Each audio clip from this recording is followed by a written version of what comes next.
عمدۃ المحققین بقیۃ السلف حضرت مولانا عبد القادر رائے پوری رحمۃ اللہ علیہ کو حفاظت ختم نبوت اور تردید قادیانیت میں اس قدر شغف تھا کہ حضرت رحمۃ اللہ علیہ کی کوئی مجلس ایسی نہیں تھی کہ جس کے اندر قادیانیت کی اسلام دشمنی کا تذکرہ نہ ہوتا ہو، اور یہی حضرت رائے پوری رحمۃ اللہ علیہ ہیں۔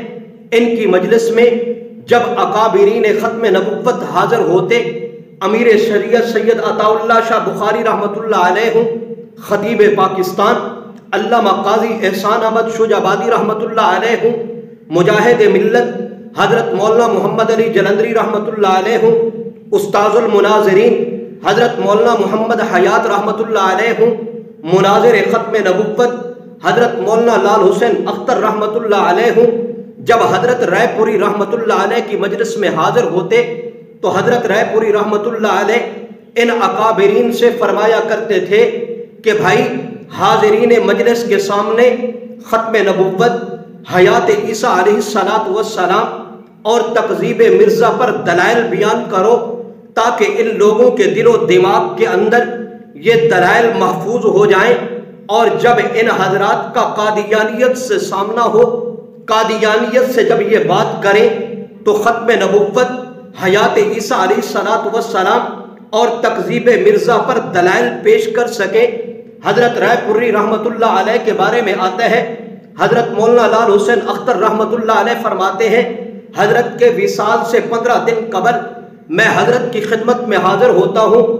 حضرت رائے پوری رحمۃ اللہ علیہ فرماتے ہیں، اے لال حسین اختر، آپ سے، مولانا محمد حیات رحمۃ اللہ علیہ سے، مجاہد ملت حضرت مولانا محمد علی جلندری رحمۃ اللہ علیہ سے مجھے بہت زیادہ محبت اور پیار ہے، کیونکہ تم ختم نبوت کا کام کرتے ہو۔ ہر وہ شخص جو عقیدہ ختم نبوت لوگوں کے سامنے بیان کرتا ہے، مسئلہ ختم نبوت لوگوں کے سامنے رکھتا ہے، ہر اس شخص سے مجھے محبت ہے، کیونکہ آپ علیہ السلام کی ختم نبوت کا دفاع یہ کوئی معمولی بات نہیں، پورے دین کا دار و مدار آپ علیہ السلام کی ختم نبوت پر ہے۔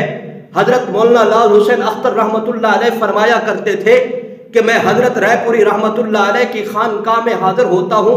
میں نے عرض کیا، حضرت مجھے کوئی وظیفہ بتا دیجئے کہ میں چلتے پھرتے اس وظیفے کو پڑھتا رہوں۔ تو حضرت رائے پوری رحمۃ اللہ علیہ نے حضرت مولانا لال حسین اختر رحمۃ اللہ علیہ سے فرمایا، اے لال حسین اختر، روزانہ کی بنیاد پر تھوڑا بہت آپ علیہ السلام پر درود شریف پڑھ لیا کرو، اور لوگوں کے سامنے مسئلہ ختم نبوت پر واز کیا کرو۔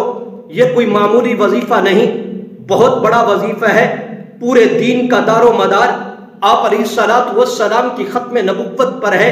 حضرت مولانا لال حسین اختر رحمۃ اللہ علیہ فرماتے ہیں، کچھ عرصہ کے بعد پھر میں حضرت کی خدمت میں حاضر ہوتا ہوں۔ میں نے عرض کیا، حضرت کوئی ایسا وظیفہ بتا دیں کہ میں اس وظیفے کو پڑھوں تو دنیا آخرت میں مجھے کامیابی مل جائے۔ تو حضرت مولانا عبد القادر رائے پوری رحمۃ اللہ علیہ کیا فرماتے ہیں؟ کہتے ہیں، لال حسین اختر، عقیدہ ختم نبوت کا مسئلہ لوگوں کے سامنے بیان کرنا، اس سے بڑا کوئی اور وظیفہ نہیں ہو سکتا۔ جو شخص بھی مسئلہ ختم نبوت لوگوں کے سامنے بیان کرتا ہے تو اللہ رب العزت دنیا اور آخرت میں اسے کامیابی عطا کرتے ہیں۔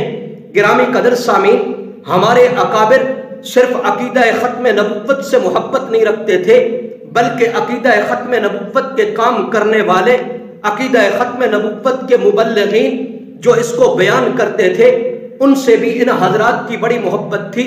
عالمی مجلس تحفظ ختم نبوت کے ایک مبلغ گزرے ہیں جن کا نام حضرت مولانا عبد الرحمن بیانوی تھا۔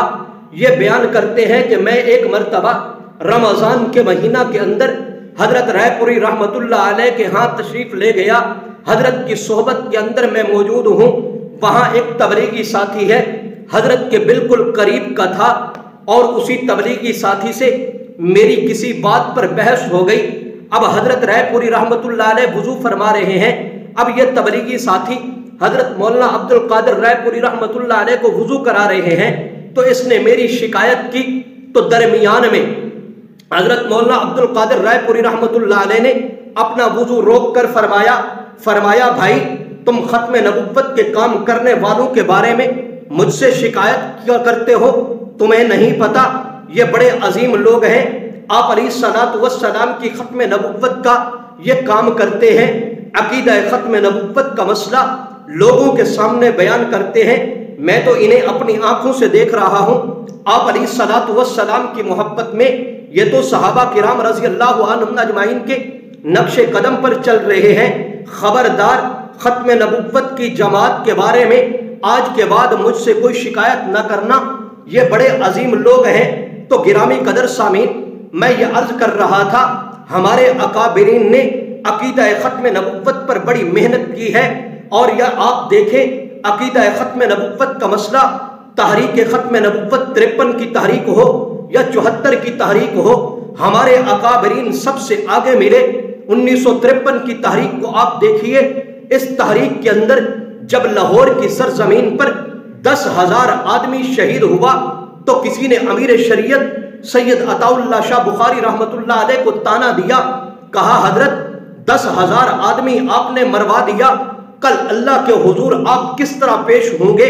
تو امیر شریعت سید عطا اللہ شاہ بخاری رحمت اللہ علیہ نے کیا خوبصورت جواب دیا، فرمایا اے نوجوان، آپ نے 10,000 آدمیوں کے بارے میں پوچھا، خدا کی قسم ان 10,000 آدمیوں میں سے ایک آدمی بھی جہنم کے اندر چلا گیا تو ہاتھ تیرا ہوگا، گریبان میرا ہوگا، میرے گریبان کو پکڑ لینا۔ مجھے اللہ رب العزت کی ذات پہ اتنا پختہ یقین ہے کہ ان 10,000 آدمیوں نے عقیدہ ختم نبوت پر آپ علیہ الصلوۃ والسلام کی عزت و ناموس پر اپنی جان کا نذرانہ پیش کیا ہے۔ ان میں سے ایک آدمی بھی ایسا نہیں ہوگا کہ جو جنت کے اندر نہ جائے۔ ان تمام کو آپ علیہ الصلوۃ والسلام کی شفاعت نصیب ہوگی، اور آپ علیہ الصلوۃ والسلام کے ہاتھ مبارک سے حوض کوثر ان کو ملے گا۔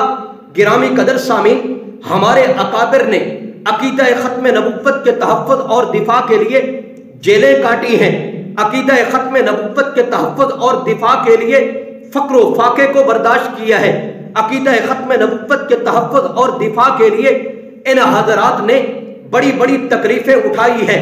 تحریک ختم نبوت 53 کی تحریک ہے۔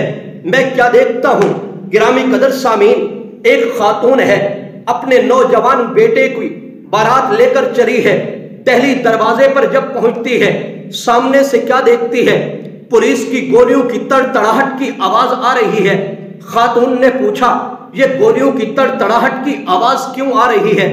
جواب دینے والے نے جواب دیا، اماں آپ علیہ الصلوۃ والسلام کی عزت و ناموس پر لوگ اپنی جان کا نذرانہ پیش کر رہے ہیں۔ اس خاتون نے جب یہ بات سنی تو اسی وقت بارات والوں سے معذرت کی، اپنے بیٹے کو بلایا، بیٹے کو بلا کر کہتی ہے اے میرے بیٹے، اے میرے لخت جگر، آج کے دن کے لیے میں نے تجھے جنا تھا، آج دنیا کے اندر تیری شادی نہیں ہوگی، تیری شادی آخرت میں ہوگی، اور اس وقت جب میں بارات لے کر جاؤں گی تو اس بارات کے اندر خاتم الانبیاء، محبوب کبریا، راحت العاشقین، سرور کونین حضرت محمد الرسول اللہ صلی اللہ علیہ وسلم کو بھی مدعو کروں گی، لہذا جاؤ اس جلوس کے اندر شریک ہو کر جان کا نذرانہ پیش کرو۔ نوجوان بھی بڑا سعادت مند تھا، اور ماں کہتی ہے کل قیامت کے دن اللہ کے حضور میں یہ کہہ سکوں یا اللہ تیرے محبوب خاتم الانبیاء حضرت محمد الرسول اللہ صلی اللہ علیہ وسلم کی عزت و ناموس پر اپنے بیٹے کو قربان کر کے آئی ہوں، شہید کی میں ماں ہوں۔ تو بیٹا بھی بڑا سعادت مند تھا، جلوس کے اندر شامل ہوا، جان کا نذرانہ پیش کرتا ہے۔ جس وقت اس کی میت اٹھی، گولی کا نشان دیکھا گیا تو گولی کا نشان پشت پر نہیں تھا بلکہ گولی کا نشان سینے پر تھا۔ یہی تحریک ختم نبوت ہے۔ گرامی قدر سامعین، میں عرض یہ کر رہا ہوں، ایک نوجوان کالج یونیورسٹی کی طرف اپنی کتابیں ہاتھ میں لے کر چل رہا ہے، سامنے دیکھتا ہے ختم نبوت والوں کا جلوس آ رہا ہے، تو اس وقت اس نے کتابیں رکھی۔ کتابیں رکھنے کے بعد جلوس میں شریک ہونے لگا تو کسی نے کہا اللہ کے بندے تیرے کالج یونیورسٹی کا وقت ہو گیا ہے، تو کتابیں رکھ کر جلوس میں شریک ہو رہا ہے، وجہ کیا ہے؟ تو اس نوجوان نے آگے سے کیا جواب دیا، پہلے تعلیم حاصل کرنے کا وقت تھا، پہلے کتابیں پڑھنے کا وقت تھا، پہلے علم حاصل کرنے کا وقت تھا، آج عمل کرنے کا وقت ہے۔ شامل ہوا جلوس کے اندر، ران پر گولی لگتی ہے، گرا زمین پر، پولیس کا نوجوان آگے بڑھتا ہے، گاڑی قریب کر دی گئی، اس کو جب اٹھایا گیا شیروں کی طرح وہ اٹھ کر گاڑی میں جب بیٹھتا ہے تو پولیس والے سے کہتا ہے، ارے ظالم، میرے تو دل کے اندر عشق محمد مصطفیٰ تھا، تو نے مجھے گولی ماری میری ران پر، تجھے چاہیے تھا میرے سینے پر گولی مارتا تاکہ میرا کلیجہ عشق محمد مصطفیٰ کے ساتھ ٹھنڈا ہوتا، مجھے سکون ملتا، تو نے میری ران پر گولی کیوں ماری ہے؟ یہی تحریک ختم نبوت ہے۔ گرامی قدر سامعین، ایک نوجوان چوک چوراہے پر کھڑا ہو کر ختم نبوت زندہ باد کا نعرہ لگاتا ہے۔ پولیس کا نوجوان آگے بڑھتا ہے، اس نے اس نوجوان کو تھپڑ مارا، اس نے پھر بھی یہی کہا، ختم نبوت زندہ باد۔ پولیس نے اٹھایا، گاڑی کے اندر ڈالا، جیل میں بند کیا، اس نے پھر بھی ختم نبوت کا نعرہ لگایا۔ پولیس نے اپنی بندوق کا بٹ اس کے سر میں مارا، اس نے پھر بھی کہا ختم نبوت زندہ باد۔